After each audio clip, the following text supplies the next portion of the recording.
നമസ്കാരം, ഞാൻ ഡോക്ടർ ബ്രിജേഷ്. സ്വാഗതം കരിയർ പാത്വേയിലേക്ക്. ഒരു പ്ലസ് ടു ഒക്കെ കഴിഞ്ഞ കുട്ടികൾക്ക് പെട്ടെന്ന് വളരെ മികച്ച ശമ്പളമുള്ള ജോലികളിലേക്കൊക്കെ എത്തുവാൻ സഹായകരമായ ഒരു മേഖലയാണ് മെർച്ചന്റ് നേവി എന്നുള്ളത്. ഒരു 2-3 വർഷത്തെയൊക്കെ പഠനങ്ങൾ കൊണ്ട് തന്നെ, അതല്ലെങ്കിൽ ഒരു 5-6 കൊല്ലങ്ങൾക്കൊക്കെ കൊണ്ട് തന്നെ ഒരു ക്യാപ്റ്റൻ എന്ന ലെവലിലേക്കൊക്കെ എത്തി പ്രതിമാസം 10 ലക്ഷം രൂപ വരെയൊക്കെയുള്ള ശമ്പളമുള്ള ജോലികളിലേക്കൊക്കെ എത്തുവാൻ സഹായകരമായ ഒരു മേഖലയാണ് മെർച്ചന്റ് നേവി എന്നുള്ളത്. എന്ന് മാത്രവുമല്ല, യാത്ര ചെയ്യാൻ ആഗ്രഹിക്കുന്നവർക്ക് പല രാജ്യങ്ങൾ കാണുവാനായിട്ട് 6 മാസം ജോലി ചെയ്താൽ 6 മാസം വിശ്രമിക്കുവാനും ഒക്കെ കഴിയുന്ന വളരെ ചലഞ്ചിങ് ആയിട്ടുള്ള അട്രാക്റ്റീവ് ആയിട്ടുള്ള ഒരു മേഖലയാണ് മെർച്ചന്റ് നേവി എന്നുള്ളത്. അപ്പൊ എന്താണ് ഈ ഒരു അവസരം? എങ്ങനെ ഈ അവസരത്തിലേക്ക് എത്താം? അതിന് എന്താണ് എലിജിബിലിറ്റി? എവിടെ പഠിക്കാനായിട്ട് കഴിയും? ഇങ്ങനത്തെ കാര്യങ്ങളൊക്കെയാണ് നമ്മൾ ഈ വീഡിയോയിൽ വിശദമാക്കുന്നത്. ഒരു എക്സ്പേർട്ടിൽ നിന്ന് തന്നെ ഈ കാര്യങ്ങളൊക്കെ നമുക്ക് മനസ്സിലാക്കാം. അപ്പൊ വീഡിയോയിലേക്ക് കിടക്കുന്നതിന് മുമ്പായിട്ടൊരു ചെറിയ കാര്യം, ഇവിടെ ചാനൽ ഇതുവരെയും സബ്സ്ക്രൈബ് ചെയ്തെങ്കിൽ ദയവായിട്ട് ഒന്ന് സബ്സ്ക്രൈബ് ചെയ്യുക. വീണ്ടും സ്വാഗതം കരിയർ പാത്വേയിലേക്ക്.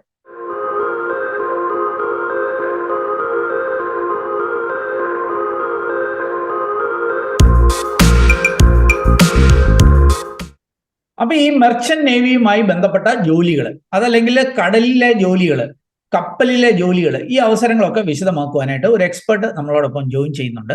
Doctor Isaac Thomas.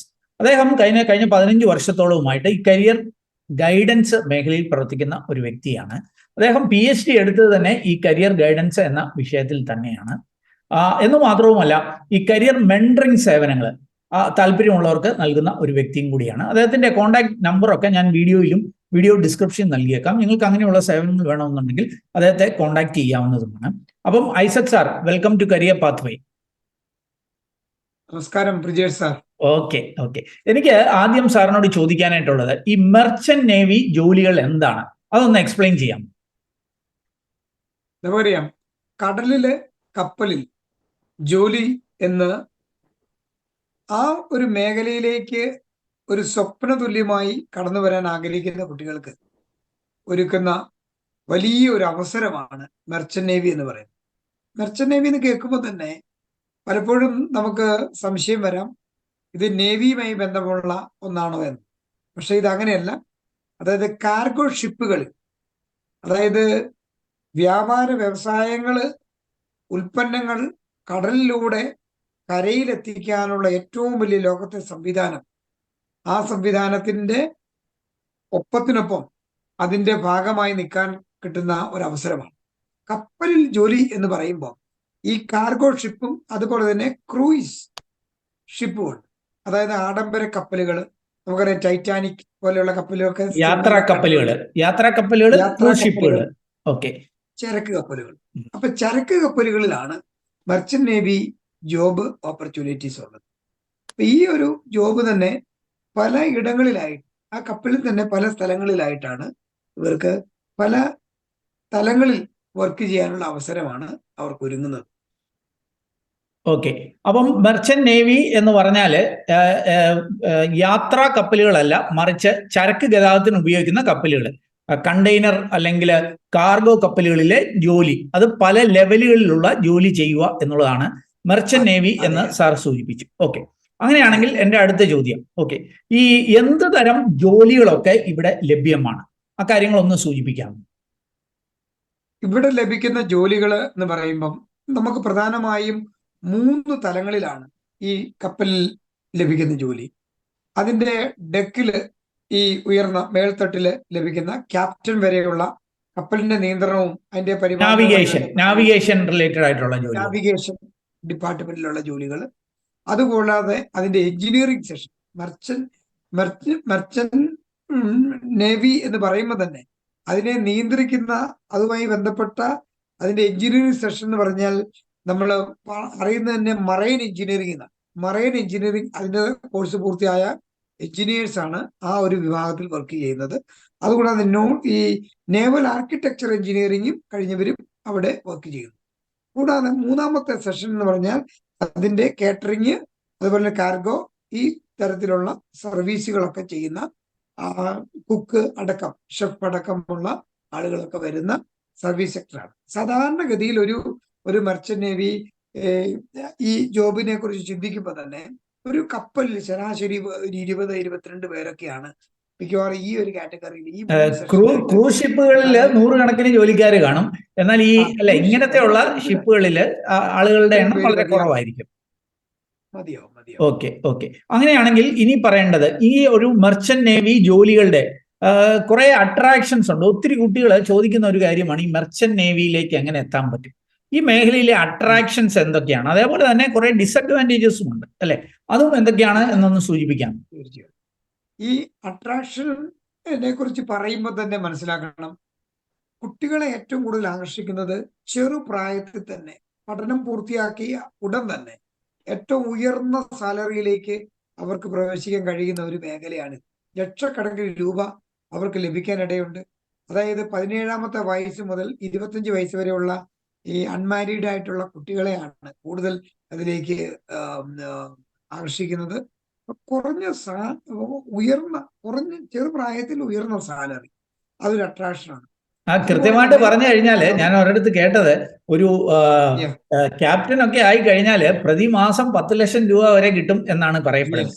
അപ്പൊ ഒരു 20 വയസ്സിനുള്ളിൽ തന്നെ ഒരു 1 ലക്ഷം രൂപയൊക്കെ തുടക്ക ശമ്പളത്തിൽ ജോലിയിലേക്ക് എത്തുവാനും ഒരു 25 വയസ്സിനുള്ളിൽ തന്നെ ഒരു ക്യാപ്റ്റനായിട്ട് ഒരു 10 ലക്ഷം രൂപയൊക്കെ പ്രതിമാസം നേടുവാനും ഒക്കെ കഴിയുന്ന അല്ലെ, വളരെ ചെറിയ പ്രായത്തിൽ തന്നെ വലിയ ശമ്പളത്തിലേക്ക് എത്തുവാൻ പറ്റുന്ന ഒരു മേഖലയാണ്. അപ്പം അട്രാക്റ്റീവ് സാലറി എന്നുള്ളത് ഒരു ഫാക്ടറാണ്.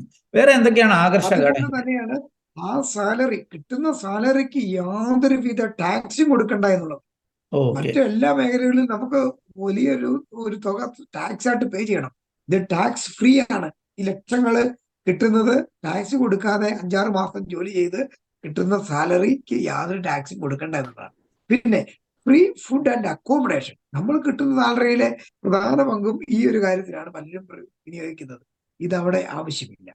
പിന്നെ മറ്റൊന്ന്, ഇവർക്ക് എന്താണ്, വിവിധ രാജ്യങ്ങളിൽ ഇത് പോകുന്ന പോർട്ടുകളിലൊക്കെ അവിടെ ഇറങ്ങി അവിടെ നിന്നും വിവിധ രാജ്യങ്ങളിൽ ഇവർക്ക് വിസിറ്റ് ചെയ്ത് അവിടുത്തെ പ്രധാനപ്പെട്ട സ്പോട്ടുകളിലേക്ക് വിസയുടെ ഒന്നും വലിയ പ്രശ്നമൊന്നും ഇല്ലാതെ അല്ലെ ഈ രാജ്യങ്ങൾ പല രാജ്യങ്ങളിൽ കാണാം. വിസ പ്രോബ്ലം ഇല്ലാത്ത രാജ്യങ്ങളിലൊക്കെ അവർക്ക് US ഉള്ളൂ അങ്ങനെയുള്ള ഇഷ്യൂസ് ഒക്കെ ഉള്ളത്. ബാക്കിയുള്ള രാജ്യങ്ങളിലൊക്കെ കുറേയേറെ ഇവർക്ക് അങ്ങനെ അത് അനുവദനീയമാണ്. പിന്നെ മറ്റൊന്ന്, ഇവർക്ക് ഒരു അട്രാക്ഷൻ എന്ന് പറയുന്നത് ഇവരുടെ എന്താണ്, എല്ലാവർക്കും ഈ മെർച്ചന്റ് നേവിയിൽ വർക്ക് ചെയ്യുന്നവർക്കെല്ലാം സ്വന്തമായ സെൽഫായിട്ട് അവർക്ക് റൂമുണ്ട്, ബാത്റൂം അറ്റാച്ച് റൂമുകൾ കിട്ടും, പ്രൈവസി ഉണ്ട് എന്നുള്ളതാണ്. പ്രൈവസി ഉണ്ട്. അതുകൂടാതെ ഇവർക്ക് കുറഞ്ഞ വിദ്യാഭ്യാസ യോഗ്യതയിൽ ഉയർന്ന പൊസിഷനിലേക്ക് എത്താൻ പറ്റും എന്നുള്ളതാണ്. കുറഞ്ഞ വിദ്യാഭ്യാസ യോഗ്യത കൊണ്ട് ഉയർന്ന പൊസിഷൻ. മറ്റു മേഖലകളിലൊക്കെ നമുക്കറിയാലോ എന്തുമാത്രം വിദ്യാഭ്യാസ യോഗ്യതയാണ് വേണ്ടത്, എന്നിട്ടും ജോലി കിട്ടാനായിട്ട് കാത്തിരിക്കണം. ഇത് അവിടെ അത് ആവശ്യമില്ല എന്നുള്ളതാണ്. കുറഞ്ഞ വിദ്യാഭ്യാസ യോഗ്യത എന്ന് പറയുമ്പോൾ തന്നെ 1-2 വർഷം പഠിച്ച് അല്ലെ 20 വയസ്സിൽ താഴെ ഉള്ള സമയം കൊണ്ട് തന്നെ ഈ ജോലിയിലേക്ക് എത്താം. അതാണല്ലോ ഒരു അട്രാക്ഷൻ. അത് തന്നെ. അതുപോലെ തന്നെ വെൽ ഡിസിപ്ലിൻ ആയിട്ടുള്ള ഒരു ലൈഫാണ് എന്നുള്ളതാണ്. ചിട്ടയിലാണ് ഇവിടുത്തെ കാര്യങ്ങൾ നടന്നു പോകുന്നത്. വളരെ ഹെൽത്തി ലൈഫ് സ്റ്റൈലാണ് അവർക്കുള്ളത്. പിന്നെ അഡ്വഞ്ചറസ് ആയിട്ടുള്ള ഒരു ലൈഫ് ഇഷ്ടപ്പെടുന്നവർക്ക് ഏറ്റവും മികച്ച ഒരു ഫീൽഡാണ് ഇത് എന്നുള്ള കാര്യം. ഒരു കാര്യം കൂടെ അവിടെ ആഡ് ചെയ്യാനായിട്ടുള്ളത്, 6 മാസം ജോലി ചെയ്താൽ പിന്നെ 6 മാസം വീട്ടില് ചുമ്മാ ഇരിക്കാം അല്ലെ, അവധി ചുമ്മാ ഇരിക്കാം എന്നുള്ളതാണ്. അതിന്റെ പിന്നീട് ഈ 6 മാസത്തെ അവധിക്ക് വരുമ്പം എവിടെയാണോ ജോലി ചെയ്ത് അവിടുത്തെ യാതൊരുവിധ സമ്മർദ്ദങ്ങളോ അല്ലെങ്കിൽ യാതൊരുവിധ അസൈൻമെന്റുകളോ ഇല്ല. അപ്പം ടോട്ടലി ഫ്രീ ആയിട്ട് അവർക്ക് എൻജോയ് ചെയ്യാൻ പറ്റുന്ന ഒരു മേഖലയും കൂടിയാണ് എന്നുള്ളതാണ്. ഇനി ഇതിന്റെ ഡിസഡ്വാൻറ്റേജിനെ കുറിച്ച് പറഞ്ഞാൽ എന്ന് വെച്ചാൽ അതിന്റെ ഏറ്റവും പ്രധാനപ്പെട്ട ആകർഷണം പറഞ്ഞതിന്റെ ഓപ്പോസിറ്റ് തന്നെയാണ്. അതായത് ഇവർക്ക് 6 മാസം ഇങ്ങനെ പുറത്തു പോകുമ്പോൾ സ്വന്തം ഉടവരെ വിട്ട് കടലിൽ കഴിയണമെന്നുള്ളതാണ്. അതും പ്രക്ഷുബ്ധമായ കടലിന്റെ സാഹചര്യങ്ങളിലൂടെയൊക്കെ അഡ്വഞ്ചറസ് ആയിട്ടുള്ള സാഹചര്യങ്ങളിലൂടെ കടന്നു പോകണം എന്നുള്ളത്. ഹോം സിക്നസും സീ സിക്നസും അല്ലെ, ഈ 2 പ്രശ്നങ്ങളും സീ സിക്നസും ഇവർക്ക് വരും എന്നുള്ളതാണ്. അങ്ങനെയൊക്കെ വന്ന് ഏതെങ്കിലും അഡ്വഞ്ചറസ് ആയിട്ടുള്ള ഒരു അവസ്ഥയിൽ ഇവർക്കൊരു ആരോഗ്യപരമായ പ്രശ്നം സംഭവിച്ചാൽ യാതൊരുവിധ ഡോക്ടർ അസിസ്റ്റൻസോ നേഴ്സിംഗ് അസിസ്റ്റൻസോ കിട്ടാൻ സാധ്യത കുറവാണ്. ഷിപ്പിൽ തന്നെയുള്ള ട്രെയിൻഡ് ആയിട്ടുള്ള ആളുകളുടെ ഒരു പരിചരണം ഒഴിച്ചാൽ മറ്റു യാതൊന്നും അവർക്ക് ഉടനടി കിട്ടില്ല എന്നുള്ളതാണ് ഇതിന്റെ മറ്റൊരു ഒരു പ്രശ്നം എന്ന് പറയുന്നത്. അങ്ങനെ ഇങ്ങനെയൊക്കെയുള്ള ഈ ചില കമ്മ്യൂണിക്കേഷൻ അല്ലെ, കമ്മ്യൂണിക്കേഷൻ ബുദ്ധിമുട്ടുകളും പൊതുവെ പറഞ്ഞു കേട്ടിട്ടുണ്ട്. പണ്ടൊക്കെ ഈ സാറ്റലൈറ്റ് ഫോണുകൾ മാത്രമേ ഉണ്ടായിരുന്നുള്ളൂ എന്നും ഇപ്പം ഇന്റർനെറ്റ് ഒക്കെ ഉള്ളതായിട്ടൊക്കെ കേൾക്കുന്നുണ്ട്. പക്ഷെ അതും പരിമിതമാണ് അല്ലെ, പരിമിതമാണ് എന്നുള്ളതാണ് അതിന്റെ ഒരു ഒരു ഒരു ഒരു പ്രധാനപ്പെട്ട ഒരു വസ്തുത. അപ്പൊ ഈ ഒരു കാര്യം നമ്മള് ഇതൊക്കെ ഉണ്ടെങ്കിലും ഈ മേഖലയിലേക്ക് കടന്നു വരുന്ന ചെറുപ്പക്കാരുടെ എണ്ണം കൂടുതലാണ്. അവർക്ക് പഠിക്കുവാനും ഉള്ള അവസരങ്ങളും കോഴ്സുകളും ഇന്ന് ഏറെ ലഭിക്കുന്നത് കൊണ്ട്, സാഹചര്യങ്ങൾ ഉള്ളത് കൊണ്ട് ഈ ഒരു മേഖല വളരെ ആകർഷണീയമാണ് എന്ന് തന്നെ വേണം നമുക്ക് പറയാൻ. ഓക്കെ, അങ്ങനെയാണെങ്കിൽ എന്തൊക്കെ പഠനമാണ് ഈ മേഖലയിൽ എങ്ങനെ എത്തിപ്പെടാം, അതിനുള്ള പഠനങ്ങൾ എന്തൊക്കെയാണ്, അതൊന്ന് വിശദമാക്കാം.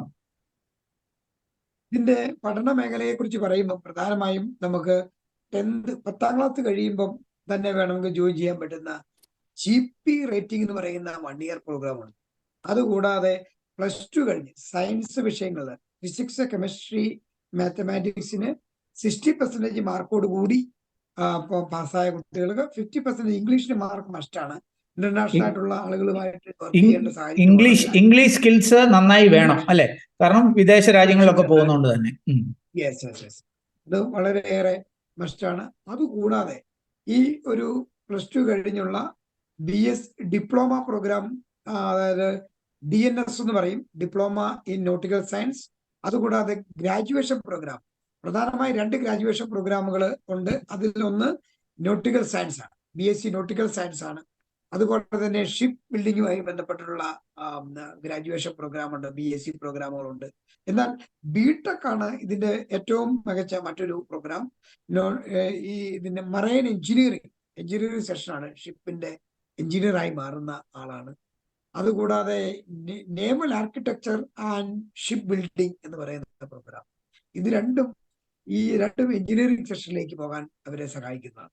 കൂടാതെ PG ഡിപ്ലോമ, ഏതെങ്കിലും എഞ്ചിനീയറിംഗ് ഡിഗ്രി കഴിഞ്ഞിട്ട് അതല്ലെങ്കിൽ സയൻസ് ഡിഗ്രി കഴിഞ്ഞിട്ട് കുട്ടികൾക്ക് വേണമെങ്കിൽ PG ഡിപ്ലോമ നോട്ടിക്കൽ സയൻസിലെടുത്തും ഇതിനകത്തേക്ക് വരാം.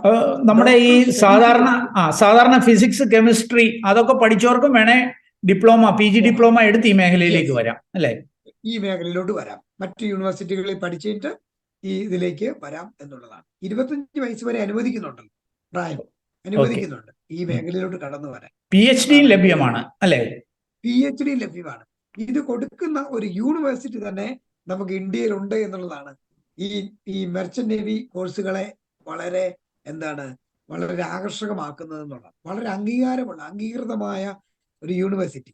ആ യൂണിവേഴ്സിറ്റി തന്നെ നമുക്കിവിടെ പ്രവർത്തിക്കുന്നത് ഇവിടെ ഡയറക്ടർ ജനറൽ ഓഫ് ഷിപ്പിംഗ് എന്ന് പറയുന്നതാണ്. അതായത് നമ്മുടെ ഷിപ്പിങ്ങും, പോർട്ട് ഷിപ്പിംഗ് ആൻഡ് ഈ വാട്ടർ വേസ്, ഇത് മൂന്നിനെയും കൂടെ സംയോജിപ്പിച്ച് നിയന്ത്രിക്കുന്ന ഈ ഒരു മന്ത്രാലയം നമുക്കുണ്ട്.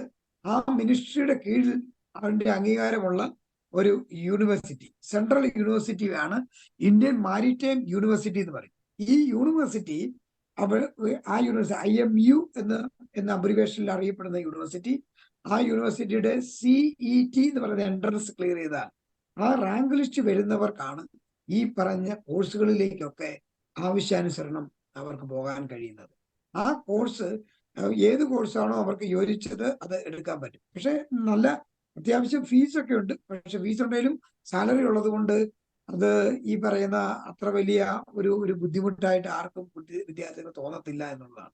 2024 ജൂണില് നമ്മൾ ഈ വീഡിയോ ഷൂട്ട് ചെയ്യുന്ന സമയത്ത് ആ യൂണിവേഴ്സിറ്റിയുടെ എൻട്രൻസ് കഴിഞ്ഞ് റിസൾട്ടും വന്നിട്ടുണ്ട്. എനിക്ക് തോന്നുന്നു ഈ ഷൂട്ട് ചെയ്യുന്ന അതേ ദിവസം തന്നെയാണ് ഈ IMU CETയുടെ റിസൾട്ടും വന്നിരിക്കുന്നത് എന്ന് തോന്നുന്നു. അതുകൊണ്ട് തന്നെ 2024 ഒരുപക്ഷെ ഇനി ഞങ്ങൾക്ക് IMU എന്നുള്ള ഒരു ഓപ്ഷൻ കിട്ടണമെന്നില്ല അല്ലെ? അതെ, കിട്ടണമെന്നില്ല. പക്ഷെ മുൻ വർഷങ്ങളിലേക്ക് ഇപ്പൊ പഠിച്ചുകൊണ്ടിരിക്കുന്ന കുട്ടികൾക്ക് തീർച്ചയായിട്ടും ഒരുങ്ങാനുള്ള ഒരുപിടി കാര്യങ്ങളാണ് നമ്മളിവിടെ പറയുന്നത്. കാരണം ഈ യൂണിവേഴ്സിറ്റിക്ക് തന്നെ 6 പ്രധാനപ്പെട്ട പോർട്ടുകളിൽ കേന്ദ്രീകരിച്ച് ഇവിടെ ഉണ്ട്. അതിൽ പ്രധാനപ്പെട്ട ഒന്ന് മുംബൈയിലെ തന്നെ 2 സെന്റേഴ്സ് ആണ്. ഒന്ന് പോർട്ട് മുംബൈ പോർട്ടും അതുപോലെ തന്നെ നവി മുംബൈയിലും നമ്മുടെ IMUന്റെ സെന്റർ ഉണ്ട്. കൽക്കത്തയിലുണ്ട്, വിശാഖപട്ടണത്തുണ്ട്, പ്രധാനപ്പെട്ട ഈറ്റില്ലം എന്ന് പറയുന്ന ചെന്നൈയിലുണ്ട്, കൂടാതെ നമ്മുടെ കൊച്ചിയിലുമുണ്ട്. ഇനി കൊച്ചിയിലൊക്കെ ഈ കോഴ്സുകൾ നമ്മൾ നടത്തുമ്പോൾ തന്നെ ഈ IMUന്റെ കോഴ്സുകൾ, IMUന്റെ റാങ്ക് ലിസ്റ്റ് വന്നവർക്ക് കൊച്ചിൻ കുസാറ്റ് യൂണിവേഴ്സിറ്റിയുടെ നടത്തുന്ന എഞ്ചിനീയറിംഗ്, മറൈൻ എഞ്ചിനീയറിംഗിന്റെ പ്രോഗ്രാം, നേവൽ ആർക്കിടെക്ചർ ഷിപ്പ്യാർഡുമായിട്ട് ചേർന്ന് സംയോജിച്ച് ചെയ്യുന്ന പ്രോഗ്രാമിലേക്കുമൊക്കെ വിദ്യാർത്ഥികൾക്ക് പോകാം. അതുപോലെ തന്നെ ഷിപ്പ് ബിൽഡിങ്ങുമായി ബന്ധപ്പെട്ടിട്ടുള്ള അതിന്റെ റിപ്പയറിംഗുമായി ബന്ധപ്പെട്ട പാലക്കാട് ഒരു സെന്റർ കൂടെ നമ്മുടെ കേരളത്തിലുള്ളതാണ്. സാറേ, ഈ IMUന് ഒരു ഡിഗ്രി പഠനത്തിന് വേണ്ടിയിട്ട് അല്ലെ, അല്ലെങ്കിൽ +2 കഴിഞ്ഞവർക്ക് ഒരു എലിജിബിലിറ്റി ക്രൈറ്റീരിയ ഉണ്ടല്ലോ, അത് ഒന്ന് കൃത്യമായിട്ടൊന്ന് സൂചിപ്പിക്കാമോ? യെസ്, +2 ഫിസിക്സ്, മാത്സ്, അതുപോലെ കെമിസ്ട്രി, ഈ സയൻസ് വിഷയങ്ങൾക്ക് 60% മാർക്ക് മസ്റ്റാണ്. ഇംഗ്ലീഷിന് 50% മാർക്ക് ഉറപ്പായിട്ടും ഉണ്ടായിരിക്കേണ്ടതാണ്. എലിജിബിലിറ്റി ക്രൈറ്റീരിയ ഒന്ന് അതാണ്. അപ്പം ഈ ഒരു ക്രൈറ്റീരിയ ഉള്ളവർക്ക് IMUന്റെ എൻട്രൻസ് എഴുതി ഈ പറയുന്ന നോട്ടിക്കൽ സയൻസിലേക്ക്, BSc നോട്ടിക്കൽ സയൻസിലോട്ട് പോകാം, BTechലേക്ക് പോകാം എന്നുള്ളതാണ് അതിന്റെ ഒരു അട്രാക്ഷൻ. ഡിപ്ലോമ കോഴ്സുകളും അവിടെ തന്നെ ഉണ്ട്. ഡിപ്ലോമ കോഴ്സുകൾക്കും കുട്ടികൾക്ക് 1 ഇയറേ ഉള്ളൂ. 1 ഇയർ ഡിപ്ലോമ പഠിച്ചിട്ട് ചില കുട്ടികൾ പിന്നീട് അത് നോട്ടിക്കൽ സയൻസ് ഗ്രാജുവേഷനിലേക്ക് മാറ്റാറുണ്ട്, അങ്ങനെയും പോകാറുണ്ട്. ഒരു വർഷം ഇതിന്റെ ഡിപ്ലോമ എടുത്ത് ഫീസ് കുറവാണ്. അത് ഡിപ്ലോമ എടുത്തതിന് ശേഷം അതിന്റെ പ്രാക്ടിക്കൽ സെഷൻ 1.5 വർഷം കൂടെ ഒരു പ്രാക്ടിക്കലായിട്ട് ഈ സ്പോൺസർഷിപ്പോട് കൂടി പോകുന്ന കുട്ടികളുണ്ട് എന്നുള്ളതാണ്. ഇതിന് അതിനെക്കുറിച്ച് സാർ ഒന്ന് ഡീറ്റെയിൽ ആയിട്ട് ഒന്ന് എക്സ്പ്ലെയിൻ ചെയ്യുക. കാരണം ഈ ഇങ്ങനെയുള്ള പഠനത്തിന് പോകുമ്പോൾ സ്പോൺസർഷിപ്പ് കൂടെ നേടുക എന്നുള്ളത് വളരെ പ്രധാനപ്പെട്ടതാണ്. അതിന്റെ അഡ്വാൻറ്റേജ് എന്താണ്, അതെങ്ങനെ കിട്ടും, ആരാണ് ഇത് ഓഫർ ചെയ്യുന്നത്, അതും കൂടി ഒന്ന് സൂചിപ്പിക്കാം. ഈ ഒരു മർച്ചന്റ് നേവി കോഴ്സുകളുടെ മറ്റൊരു അട്രാക്ഷൻ എന്ന് പറയുന്നത് പഠനം ആരംഭിക്കുന്നതിന് മുമ്പ് തന്നെ നമുക്ക് ജോലി ഉറപ്പിച്ച് വേണമെങ്കിൽ പഠിക്കാൻ പറ്റുമെന്നുള്ളതാണ്. അതെങ്ങനെ സാധിക്കുമെന്ന് ചോദിച്ചു കഴിഞ്ഞാൽ, അതായത് ഈ കോഴ്സുകൾ ഇവിടെ നമ്മുടെ യൂണിവേഴ്സിറ്റി തലത്തിലും മറ്റ് സെന്റേഴ്സിലും ഒക്കെ നടക്കുമെങ്കിലും അവിടേക്ക് വരേണ്ട കുട്ടികളെ വേണമെങ്കിൽ ഈ ഷിപ്പിംഗ് ഏജൻസികൾക്ക് അവരെ സ്പോൺസർ ചെയ്യാൻ പറ്റും. അങ്ങനെ സ്പോൺസർ ചെയ്ത് ഫീസൊക്കെ നമ്മൾ മുടക്കണം. പക്ഷെ അവര് സെലക്ട് ചെയ്ത് കഴിഞ്ഞാൽ അവർക്ക് വേണ്ട സ്റ്റുഡൻസിനെ അവര് ഇങ്ങനെയുള്ള കോളേജുകളിലേക്ക് അവര് പറഞ്ഞു വിട്ട് അവർക്ക് വേണ്ട സ്റ്റാഫിനെ അവര് വാർത്തെടുക്കുന്ന ഒരു പ്രോഗ്രാമാണ്. അപ്പൊ അതുകൊണ്ട് അവരുടെ ഒരു സെലക്ഷനിലേക്ക് നമ്മൾ വന്നിട്ട് ഈ ഒരു കോഴ്സിലേക്ക് വന്നാൽ IMUന്റെ റാങ്ക് ലിസ്റ്റ് വന്ന കുട്ടികളെയാണ് അവർ പരിഗണിക്കുന്നത്. അങ്ങനെ വന്നാൽ തീർച്ചയായിട്ടും അതിൽ പ്രധാനപ്പെട്ടതാണ് ചില ഏജൻസികൾ ഇന്ത്യയിൽ ഉള്ള ഒന്നാണ് ടോൺസ്, അതേപോലെ തന്നെ മറ്റൊന്നാണ് നമ്മുടെ സിനർജി, പിന്നെ ആംഗ്ലോ ഈസ്റ്റേൺ എന്ന് പറയുന്ന ഏജൻസി. ഇവർക്കൊക്കെ ഒരുപാട് കാർഗോ ഷിപ്പുകളുമായിട്ടും അത്തരം ലോജിസ്റ്റിക്സ് ആയിട്ടും കണക്ഷനുള്ള ഏജൻസീസ് ആണ്. അതുകൊണ്ട് തന്നെയാണ് അവർക്ക് വേണ്ട സ്റ്റാഫിനെ അവർ വാർത്തെടുക്കാൻ വേണ്ടിയുള്ള ഒരു എഫേർട്ട് എടുക്കുന്നത്. അപ്പം പഠിക്കുന്നതിന് മുമ്പ് തന്നെ ജോലി ഉറപ്പാക്കി പഠനം കഴിഞ്ഞതോടെ ജോലിയിലേക്ക് എത്തുവാനുള്ള അവസരവും ഈ മേഖലയിൽ ഉണ്ട് എന്നാണ് സാർ സൂചിപ്പിച്ചത്. ഓക്കെ. അപ്പോഴും ഈ IMU എൻട്രൻസ് അത് ഓൾറെഡി കഴിഞ്ഞു ഈ വർഷത്തെ. അതുകൊണ്ട് തന്നെ ഇനി അതല്ലാതെയുള്ള ഓപ്ഷൻസ്, പ്രത്യേകിച്ച് നമ്മുടെ കേരളത്തിൽ ഉള്ള ഒരു കുസാറ്റിന്റെ ഒരു ഓപ്ഷൻ ഉണ്ടല്ലോ, അതെന്താണെന്ന് സാർ ഒന്ന് എക്സ്പ്ലെയിൻ ചെയ്യാം. കുസാറ്റ് യൂണിവേഴ്സിറ്റിയുടെ ഒരു എൻട്രൻസ്, അതിപ്പം മറൈൻ എഞ്ചിനീയറിംഗിന് IMUന്റെ റാങ്കിലൂടെ തന്നെയാണ് അവർ അഡ്മിഷൻ കൊടുക്കുന്നത്. അത് നോട്ടിക്കൽ സയൻസ്, നോട്ടിക്കൽ സയൻസിലും അതുപോലെ തന്നെ ഇവിടെ നമുക്കിവിടെ naval architecture and ship building എന്ന് പറയുന്ന പ്രോഗ്രാം കൊച്ചിൻ യൂണിവേഴ്സിറ്റി ഇവിടെ ഷിപ്പ്യാർഡുമായിട്ട് ചേർന്ന് സംയോജിച്ച് ഒരുക്കുന്ന ഒന്നാണ്. ഈ ഒരു കോഴ്സിനും നമുക്കിവിടെ കേരളത്തിൽ പഠിക്കാൻ അവസരമുണ്ട്. കൂടാതെ പാലക്കാട് ഈ ഷിപ്പ് ബിൽഡിംഗ് ആൻഡ് റിപ്പയറിംഗുമായി ബന്ധപ്പെട്ടുള്ള ഒരു ഇൻസ്റ്റിറ്റ്യൂട്ട് അവിടെയുണ്ട്, പാലക്കാടുണ്ട്. അതുപോലെ തന്നെ നമുക്ക് മൂവാറ്റുപുഴയിലുള്ള നമ്മളുടെ ക്രൈസ്റ്റ് നോളജ് സിറ്റി, അവര് ഇതേപോലെയുള്ള ഒരു കോഴ്സ്, അതായത് BTech in naval architecture and ship building എന്ന് പറഞ്ഞിട്ടുള്ള ഒരു BTech പ്രോഗ്രാം അവർ നടത്തുന്നുണ്ട്. BTechന് നമ്മൾ കേരളത്തിൽ അഡ്മിഷൻ എടുക്കുന്ന പോലെ തന്നെ, അതായത് നമ്മളുടെ കീം എൻട്രൻസ് എഴുതുന്നവർക്ക് ആ ഒരു കോഴ്സിലേക്ക് എത്താനായിട്ട് പറ്റും. സാധാരണ BTech പോലെയുള്ള ഒരു പ്രോഗ്രാമാണ്. അപ്പൊ സാറ് സൂചിപ്പിക്കുന്നത് ഈ IMU ഇന്ത്യൻ മാരിടൈം യൂണിവേഴ്സിറ്റിയുടെ ഓപ്ഷൻസ് കഴിഞ്ഞു എന്നുണ്ടെങ്കിൽ പോലും ഈ കൊച്ചിൻ യൂണിവേഴ്സിറ്റിയുടെ അല്ലെങ്കിൽ ഈ ക്രൈസ്റ്റ് നോളജ് സിറ്റിയുടെ ഒക്കെയുള്ള ഇങ്ങനെയുള്ള കോഴ്സുകളും ഈ മേഖലയിൽ ഉണ്ട് എന്നാണ് സൂചിപ്പിച്ചത്. അതെ, ആ കോഴ്സുകളൊക്കെ ഡയറക്ടർ ജനറൽ ഓഫ് ഷിപ്പിങ്ങിന്റെ DGSന്റെ അംഗീകാരം ഉണ്ട് എങ്കിൽ തീർച്ചയായിട്ടും നിങ്ങൾക്ക് ആ കോഴ്സിൽ ചേരാം. അങ്ങനെ ഈ മെർച്ചന്റ് നേവിയിലേക്ക് നിങ്ങൾക്ക് പ്രവേശിക്കാൻ സാധിക്കും. വിവിധ ജോബ് ഓപ്ഷനുകൾ അനുസരിച്ച് നിങ്ങൾക്ക് അതിൽ നല്ലൊരു കരിയർ ബിൽഡപ്പ് ചെയ്ത് ശോഭനമായ ഒരു ഭാവി ചെറുപ്രായത്തിൽ തന്നെ നിങ്ങൾക്ക് നേടിയെടുക്കാനാവുമെന്നുള്ളതാണ് ഇതിന്റെ ഒരു പ്രധാനപ്പെട്ട ഒരു കാര്യം. ഓക്കെ, പെൺകുട്ടികൾക്ക് ഇത് പഠിക്കാൻ പറ്റുമോ? ഇങ്ങനെ ഒരു ചോദ്യം ചോദിക്കാം. തീർച്ചയായും പെൺകുട്ടികൾക്ക് പറ്റും. ഇപ്പൊ ഉദാഹരണത്തിന് നേവൽ ആർക്കിടെക്ചർ, തീർച്ചയായിട്ടും ഡിസൈൻ സ്കില്ലുള്ള കുട്ടികൾക്ക്, ഇമാജിനേഷൻ സ്കില്ലുള്ളവർക്ക്, ഡ്രോയിങ് സ്കില്ലുള്ള കുട്ടികൾക്ക് തീർച്ചയായിട്ടും ആ എൻട്രൻസിൽ ഒരുങ്ങി ആ മേഖലയിലോട്ട് വരാം, വർക്ക് ചെയ്യാം. എല്ലാ മേഖലകളിലേക്കും പെൺകുട്ടികൾക്ക് വരാമെങ്കിലും പക്ഷെ അതിലേക്ക് പൊതുവെ ഒരു ഒരു ഒരു ഒരു ഡിസഡ്വാൻറ്റേജ് പെൺകുട്ടികൾക്ക് ഉണ്ടാവുക എന്ന് പറയുന്നത് ഇത് അഡ്വഞ്ചറസ് ആയിട്ടുള്ള ഫീൽഡാണ്, കടലിലാണ്. ഒരുപാട് വീട്ടുകാരും എല്ലാവരുമായിട്ടും അകന്ന് നിൽക്കുന്ന ഒരു ഫീൽഡാണ്. സ്വാഭാവികമായിട്ടും ഒരു സ്റ്റിഗ്മ ആ മേഖലയിൽ വരും. പക്ഷെ എന്നാലും ഡെയറിംഗ് ആയിട്ടുള്ള പെൺകുട്ടികൾക്ക് ഈ മെർച്ചന്റ് നേവിയിലേക്ക് കടന്നു വരാവുന്നതേ ഉള്ളൂ. ഓക്കെ, അപ്പം സാറ് സൂചിപ്പിച്ചത് ഈ മെർച്ചന്റ് നേവിയുമായി ബന്ധപ്പെട്ട അല്ലെങ്കിൽ കപ്പലിലെ ജോലികളുമായി ബന്ധപ്പെട്ട അവസരങ്ങൾ, അതിലേക്ക് എങ്ങനെ എത്തണം എന്നുള്ള കാര്യങ്ങളാണ്. അപ്പോൾ ഓർക്കുക, വളരെ കുറഞ്ഞ പ്രായത്തിൽ തന്നെ, വളരെ ചെറിയ പ്രായത്തിൽ തന്നെ വളരെ മികച്ച ശമ്പളത്തിലേക്കൊക്കെ എത്തുവാനായിട്ടുള്ള ഒരു അവസരമാണ് ഈ മെർച്ചന്റ് നേവി ഒരുക്കുന്നത്. അപ്പോഴും ഈ ഇപ്പം സാറ് പറഞ്ഞ് അവസാനിപ്പിച്ചതുപോലെ തന്നെ വീട്ടുകാരിൽ നിന്ന് അകന്ന് കുറെ കാലമൊക്കെ ജീവിക്കേണ്ടതായിട്ട് വരും, അല്ലെങ്കിൽ പ്രക്ഷുബ്ധമായ കടലിനെയൊക്കെ ഫേസ് ചെയ്തുകൊണ്ടുള്ള ഒരു ജോലിയായിരിക്കും. അപ്പൊ അതിനെയൊക്കെ ഒരു ചലഞ്ചായിട്ട് കണ്ടുകൊണ്ട് മുന്നോട്ടേക്ക് പോകാൻ പറ്റുന്നവർക്ക് ഇതൊരു നല്ല അവസരമാണ്. ഏതായാലും ഇത്രയും കാര്യങ്ങളൊക്കെ നമുക്ക് വിശദീകരിച്ച് തന്ന ഐസക് സാറിനോട് കരിയർ പാത്വേയുടെ നന്ദി അറിയിച്ചു കൊള്ളട്ടെ. സാറിന്റെ കോണ്ടാക്ട് ഡീറ്റെയിൽസ് ഒക്കെ ഞാൻ വീഡിയോയിൽ നൽകിയേക്കാം. താല്പര്യമുള്ളവർക്ക് സാറിനെ കോണ്ടാക്ട് ചെയ്ത് ഈ കരിയർ മെന്ററിംഗ് സേവനങ്ങളൊക്കെ ഉപയോഗപ്പെടുത്താവുന്നതാണ്. ഏതായാലും ഈ ഒരു വീഡിയോ അത് നിങ്ങൾ പൂർണ്ണമായിട്ട് കണ്ടതിലുള്ള നന്ദി അറിയിക്കട്ടെ. വീഡിയോ ഇഷ്ടപ്പെട്ടാൽ ഒന്ന് ലൈക്ക് ചെയ്യുക. നിങ്ങളുടെ കൂട്ടുകാർക്ക് ഉപകാരപ്രദമാണെങ്കിൽ, പ്രത്യേകിച്ച് ഈ +2 ഒക്കെ കഴിഞ്ഞ് പെട്ടെന്നൊരു ജോലിയിലേക്ക് എത്തണം, കടലിലൊക്കെ പോകാൻ തയ്യാറാണ് എന്നുള്ളവർക്ക് ഇത് ഷെയർ ചെയ്ത് നൽകാൻ മറക്കല്ല്. വീഡിയോ ചാനൽ ഇതുവരെയും സബ്സ്ക്രൈബ് ചെയ്തെങ്കിൽ ഒന്ന് സബ്സ്ക്രൈബ് ചെയ്യുക.